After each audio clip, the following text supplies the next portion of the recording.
heart attack. Fast fatal heart impact. Past painful scars. In fact, I blast tasteful bars and pass. I back up my actions. Fact, don't ask. Grab reactions. Jacked attack with every word. Then act with class as they hear me snap. I got nothing to lose, cause I fought and felt the bruise. Now I'm not the one confused. Call the shots and they produce. I ain't lost, I'm finally loose. Pick a new submerged juice. I need the views to boost me to a new abuse of being used. Everybody wants a piece now. Y'all can rest in peace now. You're dead to me, so peace out. Remember, you're discreet now. Get ready for defeat now.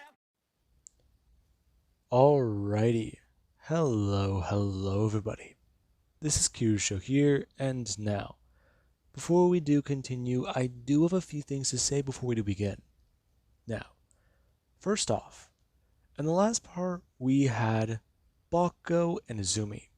Now, these two have been trapped in a fantasy world for 4 months, and they have been going through quite a bit. Now, Bakugo, he was stressing out about a lot. He misses his world, he misses his best friend, and he's worried shitless about him. I mean, from what he understands about what's happening, none of it makes sense. He was lucky not to be trapped with a version of his friend, if not anybody. And right now, he's alone with them. Now, Bakugo was stressing out on their last quest, and Izumi, she had a bit of a good idea. She saw a poster put on the board for quest, and it was talking about a festival that was going to be held later that night. And Izumi somewhat tricked Bakugo into going, since he seemed to really need a way to just de-stress. Now, with that being said and mentioned, I said 4 months passed for them. However, I never mentioned how much time passed for Izuku and Katsuki. Now, with that being said, I wanted to say a year passed for them, and that is why they're so comfortable in their current life, or their current lives.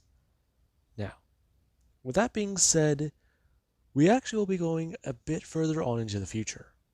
So another 4 months for Izumi and Bakugo, and let's just say another year for Izuku and Katsuki. Now, in this time quite a bit does happen, and we actually cut over to Izuku. Izuku, he's currently bending down, and he is getting ready. Him grabbing a log as he's going to drag it over to a pile. And whenever he does get over to it, he does go to get ready. Him with the help of another person, going to bring ropes up and going to try and attach all the logs together. As the person they're talking about, what Izuku is going to be doing. It's nothing I haven't done before. Besides, listen, it's going to be real simple. I'll drag it back to town, and afterwards, things should be okay. Alright, but do you really think you'll be able to drag all that? I mean, those logs have got to weigh a lot. It's fine. I do this a lot. Besides, if you even know me, then you'll know not to question me. Alright? Alright, man, well, if that's all you needed, then I'll see you back in town. Right. Later. The guy going to, well, somewhat right away. As Deku, he does try to secure everything. And he does get to grab onto the rope before going to pull it, and a harness does come flying over. Deku grabbing onto it as he does get to get ready. Him throwing it on like a vest as he does try to somewhat stretch. Him knowing that right now, this is actually going to be a bit of work. So, he can get this done, then head back into town. Maybe meet up with Bakugo. She's probably out on a quest. But then again, knowing her, she probably returned already and is already out on another one. Maybe he can catch up. Now, Deku does start to somewhat move away. As whenever he does feel his rope go, well, straight, he does get to start pulling. Him pulling the logs back to town with a bit of difficulty, but not much. Now, we do actually have Bakugo, who, in this amount of time, she's noticed a lot of things from Deku. Not just his physical appearance. Well, it was hard to get accustomed to seeing Izuku as Izuku instead of Izumi. It has ultimately happened for her. Now, along with that, there was the fact that there was actually the fact that Katsuki, she saw how Izuku somewhat grew. The girl at the bar, Deku, he actually asked her out. He approached her after they got drinks, and it seemed to be going good. However, there was a bit of an issue. A few months into their own relationship, Deku had a bit of a fear. He thought one day they woke up and jumped, since he didn't remember where they were. And then there was the fact that he just seemed to panic. And the idea of being in a relationship, especially with the problem of jumping, it seemed real again. Initially, he got over it, since, hey, if they would have jumped, they would have done so by now. They'd already be in another reality. So maybe this is permanent. Maybe this is just part of their lives now. Well, Deku, he ultimately did hate it. He did learn to somewhat live with it. And the moment he thought his world changed again, he almost lost his mind. And Bakugo, she was there. Deku broke up with her. And she was somewhat confused. And whenever Bakugo approached her to talk about it, yeah, that was a bit strange. The girl was angry at Bakugo, thinking that it was her fault, and she had something to do with this. However, there was just one thing. Bakugo, she told the girl straight out. She's known Izuku for a while. However, he isn't a guy she would date. At least that's what she told her at the time. And she tried to explain it. Now, with that, we actually have Izuku, who currently he is walking down the road, and he is dragging behind him a few dozen logs. Now, Deku, he's walking, and he actually is pulling very hard. Him almost running. Now, while Deku is moving down the road, you do actually where somebody does come running up on a horse. And when they do go to see him, they do ask him exactly what he's doing. Oh shit.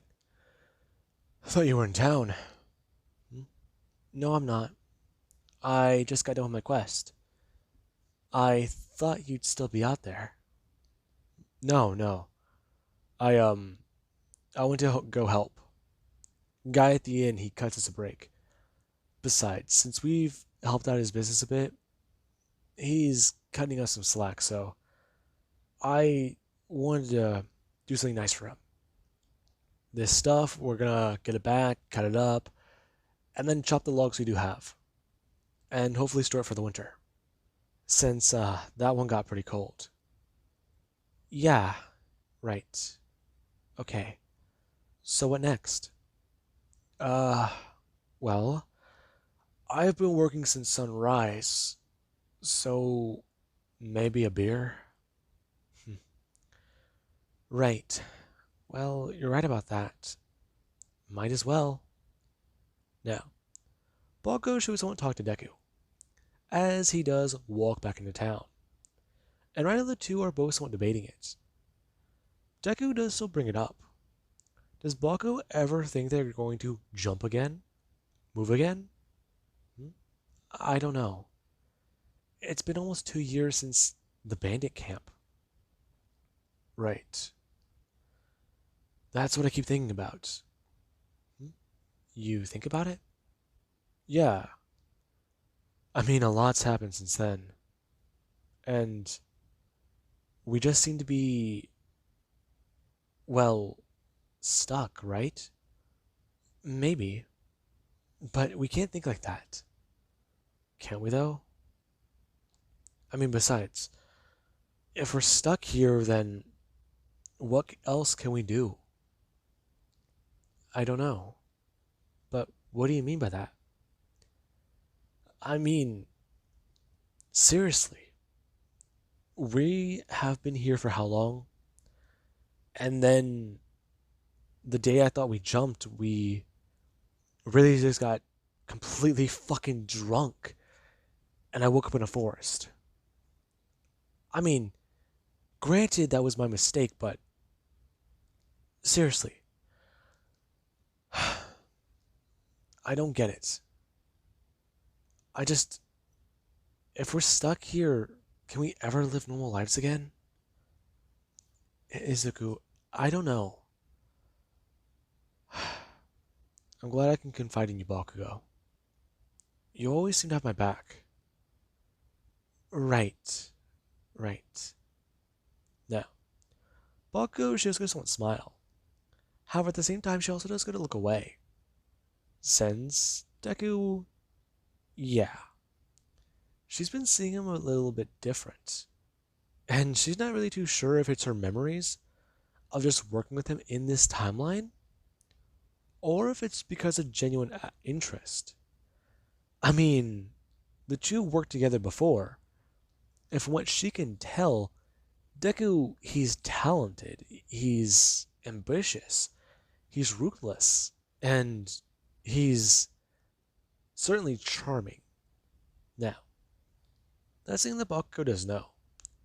And right now, Deku, after they do get back into town, he does get to tell the person at the inn that he's back. And they are very much surprised to see that Deku, he just did the work of 10 men, who would need a carriage to transport what Deku just did in a single day. Now, Deku, yeah, he does tell the man about what he did, and the man actually does offer to pay for Deku's drinks. However, Deku does talk about how he can buy the first 2 or 3 rounds, since the rest of it, he might go bankrupt. Now, the man will go to somewhat laugh as Bakugo does watch Deku. Deku certainly has improved. He seemed to be, well, what's the best word for it? He seemed to be stuck. And then after thinking about everything that he's gone through that led him to this timeline, he seemed to just stop caring? Is that the right word? No, he processed it. Did he have time to? Did he actually sit down and just, hey, here's what I've been through, here's this, here's this, here's this. I just need to think about it? How does he do it?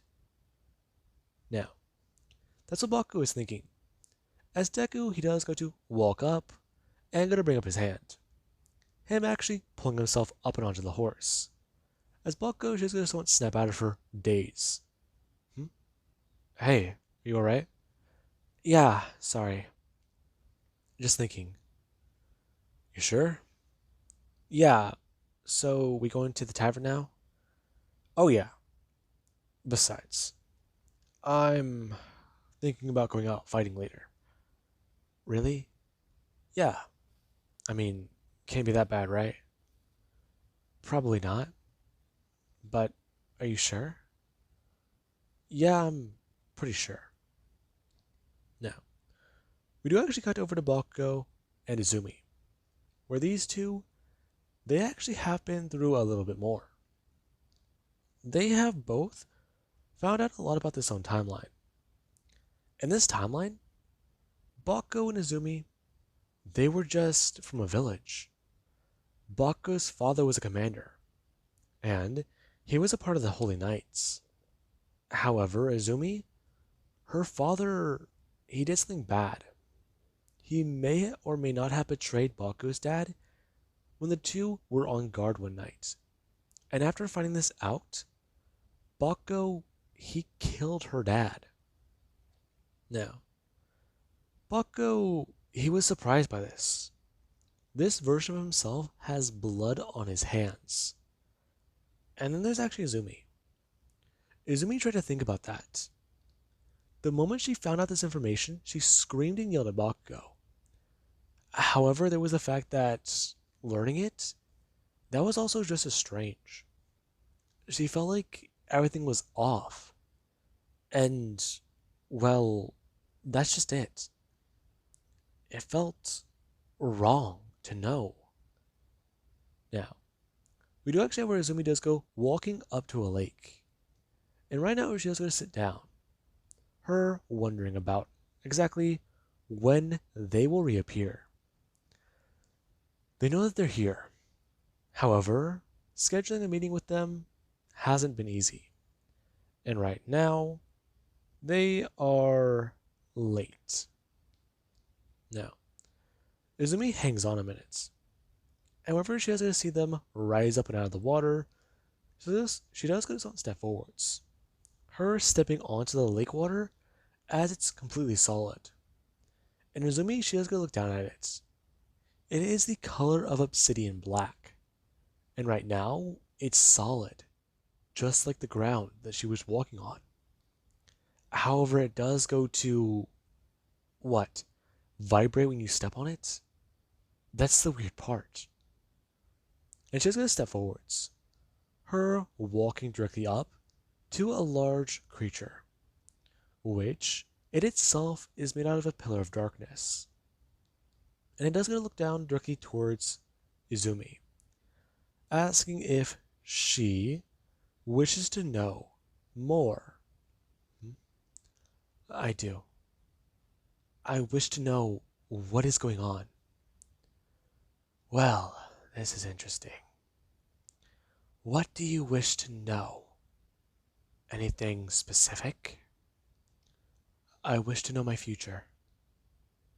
That is something I cannot tell you. However, what I can, it's more peculiar. You have two. Two. Two. Yes, two, but what do you mean by two? I cannot say. Seconds, minutes, days, hours, years. I do not know. So, what does that mean then? As I said, I do not know. What can you tell me then? That is also vague. This is the greatest thing to interest me in thousands of years. I have never seen something like this. You too, both of you. You are not of this world, yet you are here. And then you are not. I have been around for eons. I have existed in the dark. And then there are you two. You seem primordial, something that even I cannot gauge. This is odd and frightening. Frightening? How is it frightening? Because I came into existence with this world, and you are not of this world. Therefore, my rules do not apply to you.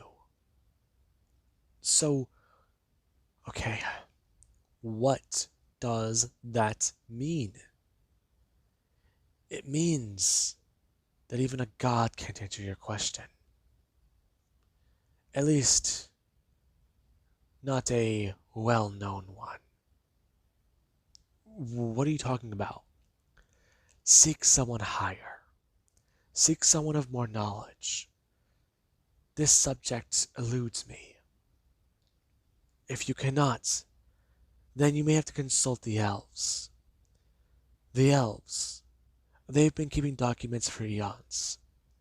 They have reports of when the phoenix died. And that happened long ago. I can still remember hearing the birds' cries. Okay, that's too vague. Fine, if you can't help us, I'll find someone who can. Izumi going to walk away, as she does think about the strange message this thing gave them. It's just odd. She doesn't know if it was it or another strange spirit, but it came to them whenever they were fishing. And it just talked to them. It told them many things, some of which they still don't understand. It's odd. And Izumi, she's angry. Now, Izumi, she would go to continue what she was doing before she went to consult this thing. The next day, her and Bakugo going on a quest, and then the day after that, they do go to wake up. As they wake up and they're no longer in that world. As whenever Izumi went to go wake up, she could somewhat look around, her feeling the strange blanket covering her body, since it felt a lot more cozy and warm. Now, Izumi, she looked up, and the moment she did, she was surprised. There was a modern, quote unquote, room, since she could understand most of the technology she was seeing, most of the things she was seeing. But some of the stuff, it looks weird. I mean, she's seen actual witchcraft. And then there's this. It's so futuristic. Now, that's what Izumi was thinking. As she's going to bring up her hand to scratch her face. And the moment she does going to try and wiggle her fingers. Her doing so, as when she does going to look down at her hand, she feels odd. Her going to look down at her hand before going to somewhat flex it into a fist, and then go to try and actually flex her forearm. Now, Izumi does feel this. Her arm, it's odd. This is so weird. Now, Izumi, she went to go somewhat think. Her going to reach out for her phone, and seeing something strange. Now, with that, she tried to just keep awareness of the situation. As whenever the memories of this world start to flood into her mind, there is where she does go to bring up her hand. Grabbing the weird thing on her dresser and going to try and call somebody she would know, since she assumes she knows a bakugo of this timeline. And right now, she is praying. It is her best friend. The male bakugo, yeah. I mean, the guy, he's a little odd. He's not what she expected from her best friend. I mean, hell, she expected a carbon copy, not the opposite of her friend. Now, that was something that she found quite strange. And right now she does go to try and think. As she is going to wonder. Her typing something in, as her phone call does start to go through, someone goes to answer. What? Okay, are you you, or are you this timeline's you? Oh, fuck. Okay, it's you. Okay, is this a phone? What the fuck is this? I don't know. Listen, whatever is going on, it's clearly the opposite of the last world.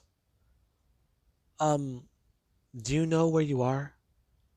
I'm assuming my apartment, but I could be wrong. Could be wrong? Yeah. Yeah. Listen, I'm gonna have to call you back. I need to find out what's going on. I just woke up. Oh, sorry. Don't be. The sooner we find out how we got here, the better. Besides, I think we know how long the longest jump can be. What? The longest jump? Why are you calling it a jump? We're jumping timelines. I mean, also, it just seems like something that Izuku would say. Wow. Sounds nerdy. Yeah, that's what I said. Are you calling me a nerd? No, I'm calling my friend a nerd. You, though, I'm pretty sure you've never even picked up a comic book. A what? Point proven. Alright, listen. I'm going to have to call you back. Now, Bakugo gonna hang up. And Azumi, she actually is gonna somewhat inspect her arm. She wants to know more about this. This odd sensation she's getting just from the physical touch. I mean, it doesn't feel warm, but she can still feel her hand move. It's so off. Now, with that, Izumi and Bakugo, they would meet up. And something is quite odd here. When they do go to leave their places and try to think of a place both of them know, they meet up at a place that used to be a park. And right now, the place is a mall. And both of the two, they do go to finally see each other before waving at each other and walking out of the store. As Bakugo, he's going to talk about a few things. And Izumi, she is just paying attention. Now, Bakugo, he's going over a bit. And this, it is somewhat odd to her. She's trying to follow it, but she can't. Okay, so what does all that mean then?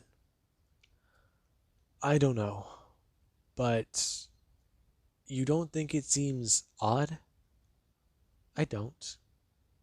But I do. I mean, 8 months? What's that supposed to mean, anyway? I don't know. But it has to mean something, right? I'm not sure, Bakugo. Okay, we need to try and keep something together. A journal. A journal? Really? Yeah. Besides, wouldn't that make it easy? I like the idea of that, but maybe just hold off on it for a second. Okay, fine. But we still need to somewhat document this, right? What do you have? Do you have your cork? Now, Uzumi does try to focus. However, she does find that she does half her powers. And the moment she is going to see an object in the distance float, she's going to somewhat jump with joy. Her doing a little happy dance, as Bakugo does go to see her. Him somewhat smiling, as she's going to turn to him. What? That's adorable. Hey, don't make fun of me. I wasn't making fun of you. I've never seen you do that. It's something I do. Besides, this is good, right? It's good, yeah, but a happy dance? Don't. Alright? Fine, fine. It was just cute, that's all. Don't call me cute. Why? Just don't call me cute. Alright? Fine, fine. Jeez. Chill out, Uzumi. I won't. Now, are you done? Because we need to understand what we do here. Right. Okay, so where are we going? I don't know, but this place, it's not good. I'm already getting a few stink eyes from people. And I don't know if that's because I'm famous or if I'm a wanted woman. That's fair. Alright, I'll call a cab. Don't. Why? Let's just walk. Besides, you still know where your place is, right? I do. Good. Then walk back to it if you need to. Besides, these people, they don't seem to carry cash. Right. I noticed that too. I thought I had a car, but apparently I don't even have a driver's license. Really? Yeah. Well, I have a driver's license, and I don't like how it's 2077. Wait, we're in the past? I don't know. We're also in an alternate reality, though, so it is an option, but that also does pose another question. Wait, so you have a question other than how we time traveled? Actually, that does somewhat relate to it. What do you mean? Well, I mean, okay, every place we've gone to, it seems to correspond evenly, right? Somewhat. And that last world, the one we were just at, it didn't seem to do that, did it? It was a medieval fantasy thing, right? Maybe, maybe. Or maybe people, they're just counting the days differently. What do you mean? Well, I'm just saying. We know for us it was a few months, but that was just there. What if time is affected differently in every place? Are you serious? Okay, if you want to come up with a different alternative for us time traveling and jumping through different timelines, I'm willing to fucking hear it. But can you say anything reasonable or even explainable? Or are you going to try and point out the obvious, nothing's explainable, we're from different fucking realities in another one? Now, Bakugo does go somewhat sit quietly. And right now Izumi, she does go somewhat say, out loud, that is what she thought. Now, they need to go, since otherwise, they might actually not understand how things work here. And Bakugo, he will go to leave with Izumi. And right now we do currently cut over to Deku and Bakugo, where Bakugo and Deku, they're trying to take out some thugs. And right now, they are in the forest trying to battle against these people. However, they're tough. And Bakugo, she actually is having some difficulty. She wasted a lot of magic earlier today on a quest. And whenever she wanted to make a potion, she didn't have enough ingredients.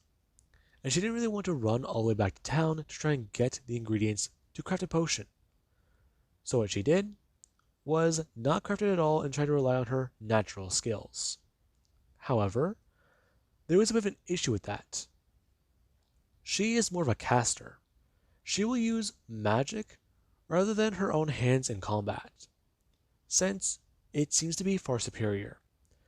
You don't have to be up close and personal with an enemy.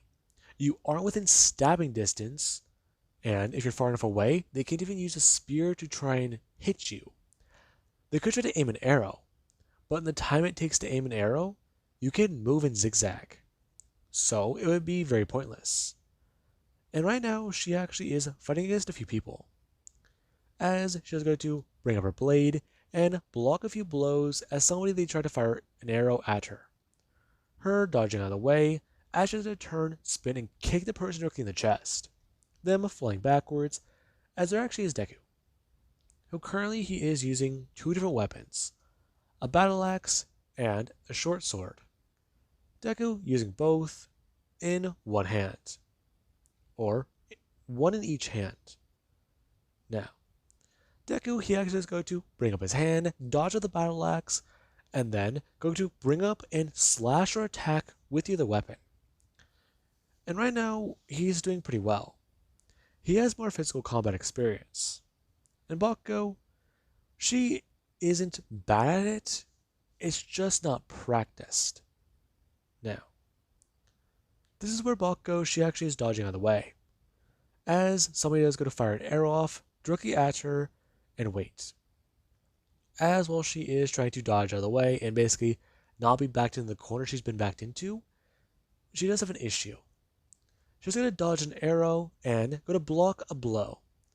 And the person, they came to bring up a knife and go to slash it across her chest. Bakugo being hit in the stomach, as she's going to somewhat fall forwards and feel blood coat her stomach. Now, when Deku heard Bakugo scream, he went to go turn and look. Him directly going to reach out and directly kick the person. Him going to toss his axe over in that direction and hit the person directly in the back. Now, Bakugo, she felt that. The pain from it hurts a lot. However, that's just one of her problems. Her system right now is telling her about a status effect. And oh boy, she's been poisoned before. And right now she wishes it was poison.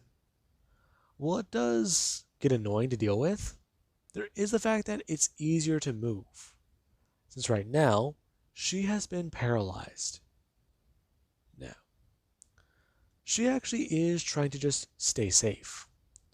However, there is the fact that whenever she does try to stand back on her feet and bring up her weapon, she finds that her legs have gone stiff. And Deku, he does see that. As whenever he does try to tell Bakugo to just calm down, she tries to tell him what happened. Her freaking out and trying to talk. As by the time it does fully take effect, she's already on the ground and these men, they are still trying to attack. Now, Bakugo, she tries to tell Deku to just leave her be and to run off. Since if they do jump again soon, she'll see him in the next timeline. And Deku, yeah, he knows what Bakugo is trying to do. If she dies here, who's to say she does stay alive in the next timeline? Or she even does jump? Maybe that is the only way to escape. However, it's a bit of a morbid thought. The only way to stop this endlessly jumping weird bullshit is to die. However, that's something that doesn't make sense. Izuku, he's pretty sure that he may have died in a timeline he's visited. But that's where it does get fuzzy. He doesn't know for sure. I mean, there is the idea that you just reset back to another timeline, but death, it's not something that he wants to risk. And right now, Deku, he does stand with Bakugo. As he does stay there, and he's holding up his large sword. As he does go to bring up his arm and pull an arrow directly out of his leg. Him shouting at all the men that if they approach, he will murder all of them. And to stay the hell away from them. Really, you came looking for us for trouble. And we gave you trouble. Now, put down your weapon and we'll let both of you live. Besides, I'm sure we'll find a use for both of you. Not a chance. I don't trust you. Besides, you guys are scumbags. We know what you do. Do you now? Yeah, we do. Now, back away. Izuku, run. No. I'm not leaving behind a friend. Now, that does catch Bakugo off guard. Friend. Right. Friend. Now, Bakugo, she can feel her hand moving. Right now she's trying to force it with as much power as she can.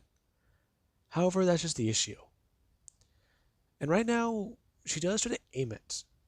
Her trying to bend her wrist and somewhat fold her finger. As whenever she actually is able to do so, Deku, he's standing in front of the man with a sword. However, a large gust of wind flows directly underneath his feet. And Deku, he does get to turn around. Him seeing Bakugo gone from behind him and directly 10 feet away higher up into the air. And right now, she is directly over a lake or a running river. One that is ruthless with the current. And Deku, he does directly fly forwards. Him running to the cliff and going to try and jump out after her. And Bakugo, yeah. She's trying to give Deku an opportunity to escape. Or even run. But he jumped after her. Now, Deku does go flying through the air. As he does try to reach out for her and grab her, he does do so. The moment Deku does get a grab onto her leg, there is where they do hit the water. And Deku, he tries to hold on for dear life. And Bakugo, she tries to hold her breath. Since right now that's really all she can do. And with that being said, I do believe that that is a good point to leave this off of. And I do hope you guys enjoyed. And have an amazing day. I'll catch you guys in the next part.